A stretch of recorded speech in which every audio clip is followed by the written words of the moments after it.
আজকে আবার কি অর্ডার করেছো এসব? আরে রাজা মহারাজাদের দেশে এসেছি, তাহলে একটু রাজা মহারাজা? রাজা মহারাজাদের দেশে এসেছি। এটা আবার কোন দেশ? রাজা মহারাজাদের দেশ, তাই এই জন্য এটা হচ্ছে কি থালি জানিস এটা? এটা কি থালি?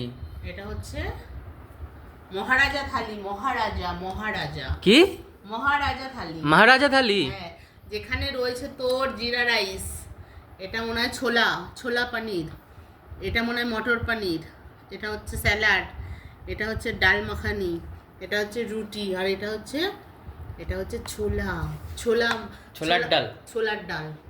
আর এখানে আলাদা করে এখানে বাটার রুটি অর্ডার করা হয়েছে। বাটার দেওয়া রুটি? যদি এটাই আমার না হয় তার জন্য বাটার রুটি করা হয়েছে অর্ডার। এই দেখ, উইথ দেখ এর সাথে ঘি। ওই দেখো টপ টপ করে টপ টপ করে পড়ছে যা। ঘি হচ্ছে ঘি না, sorry butter butter butter butter. আর এই দেখ, এইটা হচ্ছে এটা কি আবার? হান্ডি পনির। হান্ডিতে আবার পনির হয়? একদম হান্ডিতে হয়, কড়াইতে হয়, কত কিছু, গামলায় হয়। তো এই টেস্ট দেখ, কখন হবে? টেস্ট পিসগুলো দেখ কত বড় বড় পিস দিয়েছে। টেস্টটা করবে না? ও আবার উপরে দেখ কি সুন্দর সাজিয়েছে। আমার তো দেখে লোভ লাগছে খুব। কি